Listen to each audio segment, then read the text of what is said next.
আবার বিশ্বনবী বললেন, যত ইস্তেগফার আছে সব ইস্তেগফারের সেরা সর্বশ্রেষ্ঠ ইস্তেগফারের নাম সাইয়্যিদুল ইস্তেগফার। কেউ যদি দিনের বেলা একবার সাইয়্যিদুল ইস্তেগফার পড়ে, ওই দিন যদি লোকটার মৃত্যু হয়ে যায়, মুহূর্তের মধ্যে লোকটার জান্নাতি ঘোষণা দিয়ে দিবে কে? আল্লাহুম্মা আনতা রাব্বি লা ইলাহা ইল্লা আনতা। বিশ্বনবী প্রতিদিন 70 বারেরও বেশি ইস্তেগফার পড়তেন। শুধু টয়লেটে যে মুহূর্তে থাকতেন ওই মুহূর্তে পড়তেন না, টয়লেটে ঢুকার মুহূর্তে বিশ্বনবী ইস্তেগফার পড়তে পারতেন না, তাই টয়লেট থেকে বেরোয়েই তিনি ইস্তেগফার পড়তেন। তিনি পড়তেন গফরানাক। কি পড়তেন? গফরানাক মানে হলো আস্তাগফিরুল্লাহ। গফরানাক মানে কি? গফরানাক মানে আল্লাহ আমি আপনার ক্ষমা চাই, মানে আস্তাগফিরুল্লাহ। আবার বিশ্বনবী বলতেন, মান লাযামাল ইস্তিগফার জাআলাল্লাহু লাহু মিন কুল্লি দিকিন মাখরাজা। যে ব্যক্তি সব সময় ইস্তেগফারের সাথে লেগে থাকে, তাকে সব সময় বিপদ থেকে মুক্তি দিবে কে? আমাদের জীবনে বিপদ আছে না নাই? কত ধরনের বিপদ। যে কোনো সময় অসুস্থ হয়ে যেতে পারি, যে কোনো সময় দুর্ঘটনার কবলে পড়তে পারি, যে কোনো সময় গুম হয়ে যেতে পারি। কথা কন, এদেশে গুম টুম নাই মনে হয়, ক্রস ফায়ার নাই। কে কোন সময় গুম, কে কোন সময় নাই, কোনো ঠিক নাই। আল্লাহ বিশ্বনবী বললেন, মান লাজিমাল ইস্তিগফার জাআলাল্লাহু লাহু মিন কুল্লি দিকিন মাখরাজা। সব সময় যে ইস্তেগফারের সাথে আঠার মতো লেগে থাকবে, আল্লাহ তাআলা তাকে বিপদ থেকে সব সময় মুক্তি দান করবেন। সুবহানাল্লাহ পড়েন। 2 নম্বরে বিশ্বনবী বললেন, অমিন কুল্লি হাম্মিন ফারাজা। ওই ব্যক্তিকে রব্বুল আলামিন সব ধরনের দুশ্চিন্তা থেকে মুক্তি দিয়ে দিবেন। আমাদের জীবনে দুশ্চিন্তা আছে না নাই? টেনশন নাই কার কার? হাত তোলেন তো, যে হুজুর আমার কোনো টেনশন নাই। আপনার টেনশন নাই, মাশাআল্লাহ। আমার সাথে দেখা করবেন আলোচনার পরে। টেনশন ছাড়া মানুষ আছে? বাঁচার টেনশন, মরার টেনশন, কবরের টেনশন, ক্যারিয়ারের টেনশন, বিদ্যুৎ বিলের টেনশন, গ্যাসের বিলের টেনশন, বাড়ি ভাড়ার টেনশন আছে না নাই? বিশ্বনবী বললেন, টেনশন ছাড়া মানুষ নাই। সব সময় আঠার মতো যে ইস্তেগফারের সাথে লেগে থাকবে, তাকে টেনশন মুক্ত করে দিবে কে?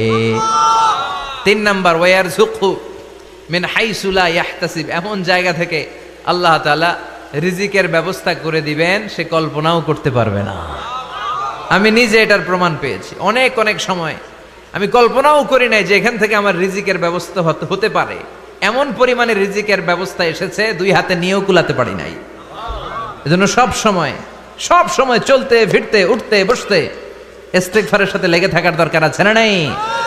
আবার বিশ্বনবী বললেন, সদা সর্বদা যারা সব সময় ইস্তেগফার পড়বে, আল্লাহর পক্ষ থেকে কোনো আযাব গজব তাদের উপর পাকড়াও হবে না। ওয়া মা কানাল্লাহু মুআযযিবাহুম ওয়া হুম ইস্তাগফিরুন। সুবহানাল্লাহ। যতক্ষণ তুমি ইস্তেগফার পড়বে, আল্লাহর পক্ষ থেকে প্রোটেকশন আছে না নাই?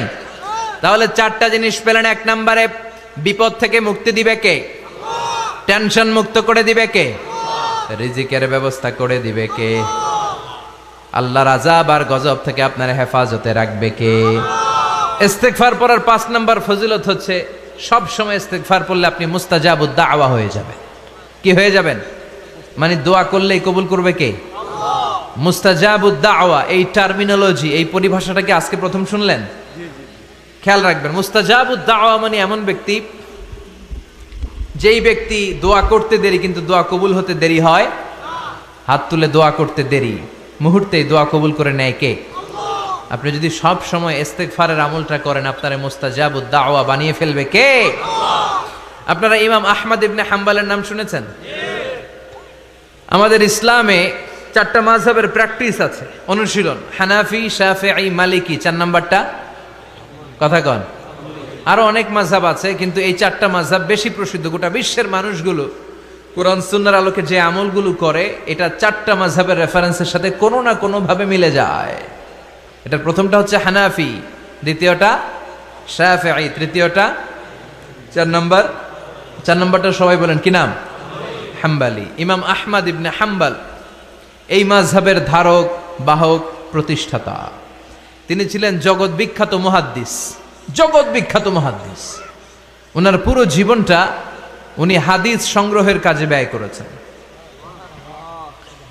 এবং একক স্বতন্ত্র হাদিসের গ্রন্থ হিসেবে পৃথিবীর সবচাইতে বড় যে হাদিসের কিতাব, ওইটার নাম হচ্ছে মুসনাদে আহমদ ইবনে হাম্বল। যারা আলেম ওলামা আছেন জানেন না? মুসনাদে আহমদ ইবনে হাম্বাল, এটার মধ্যে প্রায় 40,000 হাদিসের কম্পাইলেশন আছে। সুবহানাল্লাহ বাড়িতে গিয়ে বললেন, এত বিশাল হাদিসের গ্রন্থের রচয়িতা। ওনার শেষ জীবনে উনি হাদিস সংগ্রহের জন্য সফর করতেন। শীতের এক রাতে তিনি সফরে বেরিয়েছেন। এক মসজিদে মাগরিব আর এশার সালাত পড়ে তিনি ভাবলেন ফজরের সালাত এই মসজিদে পড়ে সকালবেলা বেরোবো, যেহেতু বাইরে শীত, কই আর যাব।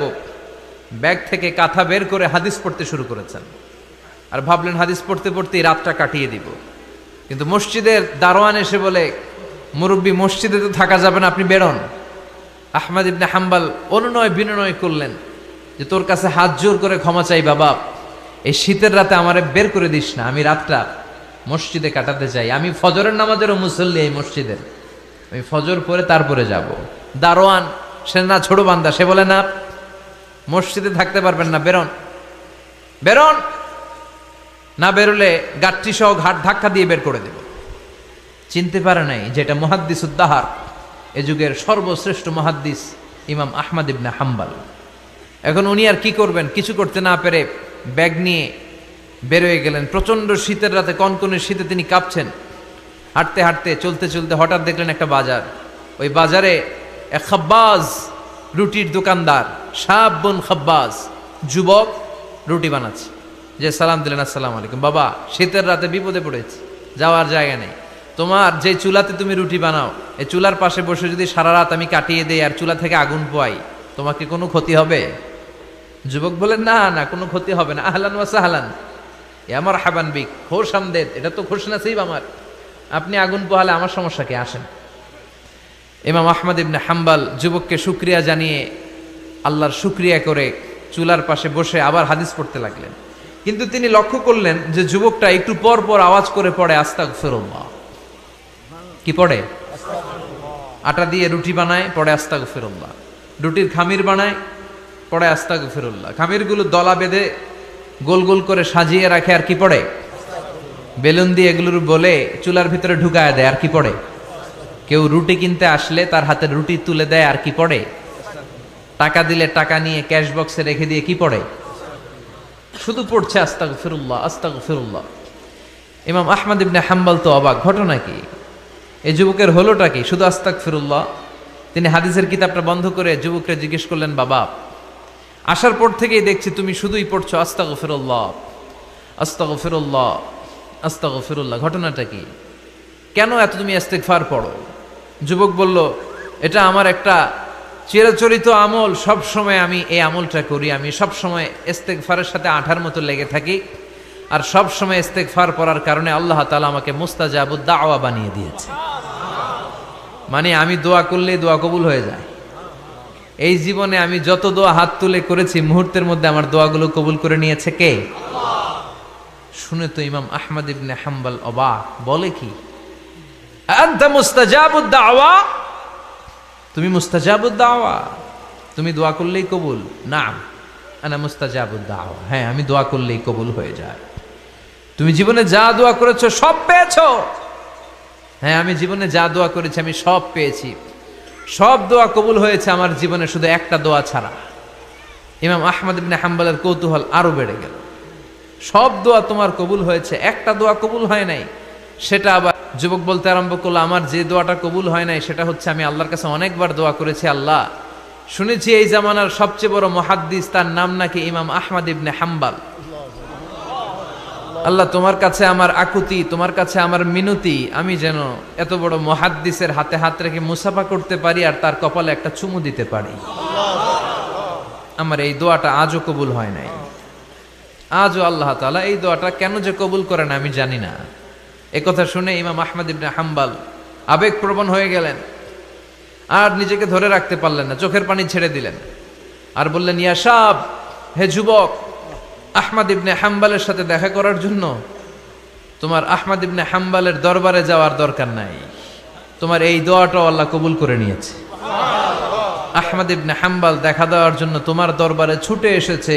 আনা আহমদ ইবনে হাম্বল মুহাদ্দিসুদ দাহর, আমি হচ্ছে আহমদ ইবনে হাম্বল।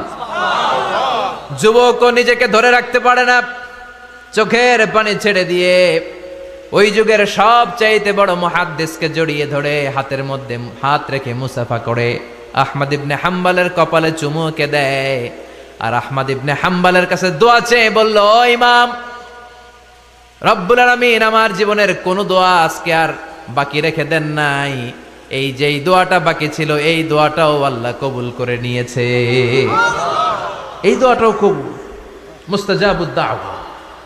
আপনি সব সময় যদি ইস্তিগফারের সাথে আঠার মতো লেগে থাকতে পারেন, আপনি দোয়া করা মাত্র দোয়া কবুল করে নেবে কে? আল্লাহ। এজন্য সব সময় অবসরে বসে আছেন, বাস স্টেশনে বসে আছেন, সিএনজিতে চড়ে এক জায়গা থেকে আরেক জায়গায় যাচ্ছেন, বিছানায় শুয়ে আছেন, পড়বেন আস্তাগফিরুল্লাহ। কি পড়বেন? প্রাণ খুলে মন থেকে আওয়াজ করে সবাই পড়েন আস্তাগফিরুল্লাহ। আবারও পড়েন আস্তাগফিরুল্লাহ। চিল্লায় পড়েন আস্তাগফিরুল্লাহ। বিশ্বনবী ইস্তিগফারের অনেকগুলো আলফাজ শিখিয়েছেন, সবচেয়ে সহজ যেটা শিখিয়েছেন সেটার নাম হলো আস্তাগফিরুল্লাহ। বিশ্বনবী জামাতে সালাত শেষে সালাম ফিরিয়ে আওয়াজ করে পড়তেন আল্লাহু আকবার, তারপরে 3 বার পড়তেন আস্তাগফিরুল্লাহ আস্তাগফিরুল্লাহ আস্তাগফিরুল্লাহ। পড়ার দরকার আছে না নাই? পড়তে রাজি আছেন তো? সালাম ফেরানোর পরে কি পড়বেন? নাকি দোয়া করার জন্য পাগল হয়ে যাবেন? আল্লাহুম্মা আমিন ইয়া আরহামার রাহিমিন আছে না নাই? পাগল হয়ে যায় দোয়া করার জন্য, কিন্তু তাসবিহগুলো পড়তে চায় না। বিশ্বনবী লম্বা তাসবিহ পড়তেন, সালাম ফেরানোর পরেই আস্তাগফিরুল্লাহ। পড়তে রাজি আছেন? আবার বিশ্বনবী বললেন, যে ব্যক্তি পড়বে আস্তাগফিরুল্লাহ আল্লাযী লা ইলাহা ইল্লা হুয়াল হাইয়ুল কাইয়্যুম ওয়া আতুবু ইলাইহি, যুদ্ধের ময়দান থেকে যদি কেউ পালিয়ে যায় তার কোনো মাফ নাই। এটা অনেক বড় কবিরা গুনাহ। আত-তাওয়াল্লি মিন ইয়াউমিজ যাহফ, যুদ্ধের ময়দান থেকে পালালে ওর কোনো মাফ নাই। বিশ্বনবী বলেন, যুদ্ধের ময়দান থেকে পালিয়ে এসেছে কোনো মুসলিম সৈনিক, সেও যদি এই আস্তাগফিরুল্লাহ আল্লাযী লা ইলাহা ইল্লা হুয়াল হাইয়ুল কাইয়্যুম ওয়া আতুবু ইলাইহি মন থেকে পড়ে, তার জীবনের গুনাহ আল্লাহ মাফ করে দিবে। আবার সাইয়েদনা আবু বকর, সহিহ বুখারীর বর্ণনা, বিশ্বনবীরে বললেন, ইয়া রাসূলুল্লাহ আল্লিমনি দুআআন আদউ বিহি ফি সালাতি। ও নবী, আপনি আমারে এমন একটা দোয়া শিক্ষা দেন যেই দোয়াটা আমি নামাজের মধ্যে করব। বিশ্বনবী বললেন, তুমি নামাজের মধ্যে পড়ো, আল্লাহুম্মা ইন্নী যালামতু নাফসি যুলমান কাসীরা ওয়া লা ইয়াগফিরুয যুনুবা ইল্লা আনতা ফাগফিরলি মাগফিরাতাম মিন ইনদিকা ইন্নাকা আনতাল গফুরুর রহিম। সুবহানাল্লাহ। এটারে আমরা বলি দোয়ায়ে মাসুরা। এটাও একটা ইস্তিগফার, যেখানেই ক্ষমা চাওয়ার কথা আছে ওইটাই ইস্তিগফার। বুঝতে পেরেছেন? আল্লাহুম্মা ইন্নী যালামতু নাফসি, ও আল্লাহ অনেক জুলুম করেছি, যুলমান কাসীরা, জুলুমের শেষ নাই।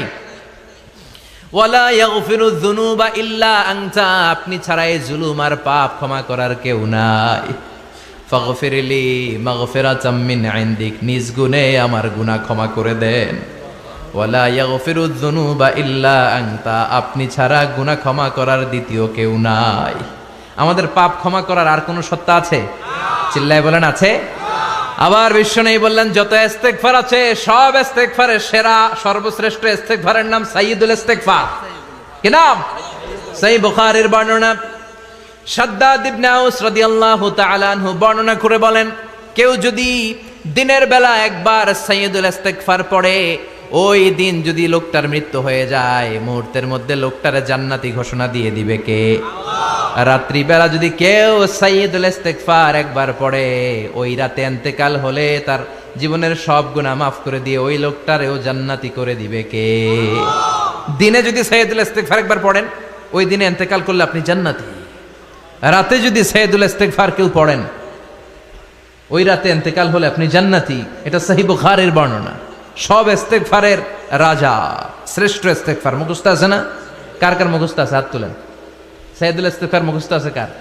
মাশাআল্লাহ, তাবারাকাল্লাহ। এটা আপনাদের বাড়ির কাজ দিলাম। যাদের মুখস্থ নাই তারা গুগলে সার্চ করবেন সাইয়্যিদুল ইস্তিগফার, লেখা মাত্রই পেয়ে যাবেন। বইতে আছে, বিভিন্ন ইসলামিক দোয়ার বইতে আছে, গুগলে ইউটিউবে সার্চ দিলে পেয়ে যাবেন। এই সাইয়্যিদুল ইস্তিগফার প্রতিটা মুমিনের অন্তরে থাকার দরকার আছে না নাই? আল্লাহুম্মা আনতা রাব্বি লা ইলাহা ইল্লা আনতা খালাকতানি ওয়া আনা আবদুক ওয়া আনা আলা আহদিকা ওয়া ওয়া'দিকা মাস্তাতা'তু আউযু বিকা মিন শাররি মা সানা'তু আবু'ু লাকা বিনি'মাতিকা আলাইয়া ওয়া আবু'ু লাকা বিযামবি ফাগফিরলি ফাইন্নাহু লা ইয়াগফিরুয যুনুবা ইল্লা আনতা। সুবহানাল্লাহ পড়েন। এটার নাম সাইয়্যিদুল ইস্তিগফার। এটার নাম কি? কত হাবিজাবি দোয়া যে বানায় বানায় পড়ে তার শেষ নাই। বিশ্বনবী যে দোয়াগুলো শিখাইয়া দিলেন, এগুলো পড়তে সালাত শেষে 1 ঘন্টা সময় লাগবে আপনার। 1 ঘন্টার আগে মুসল্লা থেকে ওঠার কোনো সুযোগ নাই। চিল্লায় বলেন ঠিক কিনা? বিশ্বনবী সালাম ফিরিয়ে আওয়াজ করে পড়তেন আল্লাহু আকবার, 3 বার পড়তেন আস্তাগফিরুল্লাহ, 33 বার সুবহানাল্লাহ, 33 বার আলহামদুলিল্লাহ, 33 বার আল্লাহু আকবার। এরপরে পড়তেন লা ইলাহা ইল্লাল্লাহু ওয়াহদাহু লা শারীকা লা, লাহুল মুলকু ওয়া লাহুল হামদু ওয়া হুয়া আলা কুল্লি শাইইন কাদির। সুবহানাল্লাহ পড়েন। একবার আয়াতুল কুরসি পড়তেন। মান খারাপ আয়াতুল কুরসি দুবুরা কুল্লি সালাতিন মাকতুবাতিন লাম ইয়ামনাহু মিন দুখুলিল জান্নাতি ইল্লাল মাউত। আয়াতুল কুরসি মুখস্থ না সবার? প্রত্যেক ফরজ সালাতের পরে কেউ যদি একবার আয়াতুল কুরসি পড়ে, তার জান্নাতে ঢুকার ক্ষেত্রে আর কোনো বাধা নাই, একটা জিনিস ছাড়া, সেটা হলো মরণ, মৃত্যু। লোকটা মরে না তাই জান্নাতে যায় না, মরলেই জান্নাতি। আয়াতুল কুরসি পড়বেন তো? সালাত শেষে বিশ্বনবী বলতেন আল্লাহুম্মা ইন্না নাসআলুকাল হুদা ওয়াত তুকা ওয়াল আফাফা ওয়াল গিনা, আল্লাহুম্মা আ'ইন্না আলা যিকরিকা ওয়া শুকরিকা ওয়া হুসনি ইবাদাতিক, আল্লাহুম্মা লা মানিআ লিমা আ'তাইতা ওয়া লা মু'তিয়া লিমা মানআতা ওয়া লা ইয়ানফা'ু যাল জাদ্দি মিনকাল জাদ, আল্লাহুম্মা হাব্বিব ইলাইনাল ঈমান ওয়া যায়্যিনহু ফি কুলুবিনা ওয়া কাররিহ ইলাইনাল কুফরা ওয়াল ফুসুক ওয়াল ইসয়ান ওয়াজআলনা মিনার রাশিদিন। সুবহানাল্লাহ পড়ে। অভাব নাই, সহি দোয়ার অভাব নাই। এগুলো ধুইয়া বানায় বানায় আন্দাজে মান্দাজে দোয়া কালাম পড়ে। এজন্য মাসনুন যে দোয়াগুলো আছে এগুলো পড়বেন তো? সাইয়্যিদুল ইস্তিগফার মুখস্থ করবেন? কথা দিছেন তো? কথা দিছেন? কারা কারা মুখস্থ করবেন হাত তুলে আমারেন আল্লাহর দেখান। রাজি আছেন মুসলমান? আল্লাহ সবাইকে কবুল করুন। আমরা পড়ি আমিন। আবার আল্লাহ বললেন ওয়াল মুস্তাগফিরিনা বিল আসহার, ওয়াল মুস্তাগফিরিনা বিল আসহার। আমার প্রিয় বান্দারা শেষ রাতে চোখের পানি ছেড়ে তাহাজ্জুদের নামাজে যায়, নামাজ ভিজায়, আর শেষ রাতে ইস্তেগফার পড়ে, ঠিক কিনা? তাহাজ্জুদের যায় নামাজে মরণ দিও প্রভু আমায়, একামতে দিনের কাজে কবুল করে নিও আমায়। তাহাজ্জুদের যায় নামাজে মরণ দিও প্রভু আমায়, একামতে দিনের কাজে কবুল করে নিও আমায়। সুবহানাল্লাহ পড়ে। যেই নবীর কোনো পাপ নাই, যেই নবীর কোনো অন্যায় হয় নাই, গুনাহ হয় না, ওই নবীকেও আল্লাহ ইস্তিগফার করার অর্ডার করেছেন। রব্বুল আলামিন বলেন ফাসাব্বিহ বিহামদি রাব্বিকা ওয়াস্তাগফিরহু ইন্নাহু কানা তাওয়াবা। ফাসাব্বিহ, নবী তাসবিহ পড়েন, বিহামদি রাব্বিকা, রবের নামে, রবের প্রশংসার তাসবিহ পড়েন, ওয়াস্তাগফিরহু, তার কাছে ক্ষমা চান, ইস্তিগফার পড়েন। ওয়াস্তাগফিরহু, ফাসাব্বিহ বিহামদি রাব্বিকা ওয়াস্তাগফিরহু। নবী আপনি ইস্তিগফার পড়েন। যে নবীর কোনো গুনাহ নাই, ওই নবীকে যদি আল্লাহ ইস্তিগফার পড়ার অর্ডার করতে পারেন, আমাদের ইস্তিগফার পড়ার দরকার আছে না নাই? প্রতিদিন কম করে 100 বার ইস্তিগফার পড়বো। কয়বার? চিল্লায় বলেন কয়বার? আওয়াজ করে সবাই আবার পড়েন আস্তাগফিরুল্লাহ, আর জোরে পড়েন আস্তাগফিরুল্লাহ। এজন্য পাপ হোক, অন্যায় হোক, শয়তানের ওয়াসওয়াসায় পড়ে নামাজ ছেড়ে দিয়েছি, মিথ্যা কথা বলেছি, আব্বা আম্মার সাথে বেয়াদবি করেছি, জুলুম করেছি, মুহূর্তেই চোখের পানি ছেড়ে 2 রাকাত নামাজ পড়ে তওবা করে ইস্তিগফার পড়ে ক্ষমা চাইবো কার কাছে? চিল্লায় বলেন কার কাছে? এগুলো হচ্ছে মুমিনের হাতিয়ার। এই তাওবা, এই ইস্তিগফার, this is the weapon of believers. এগুলো বিশ্বাসীদের হাতিয়ার। তলোয়ার, ড্রোন হামলা, মিসাইল, AK-47 এগুলো আমাদের হাতিয়ার নয়। আমাদের আসল হাতিয়ার হচ্ছে তওবা, আমাদের আসল হাতিয়ার হচ্ছে ইস্তিগফার।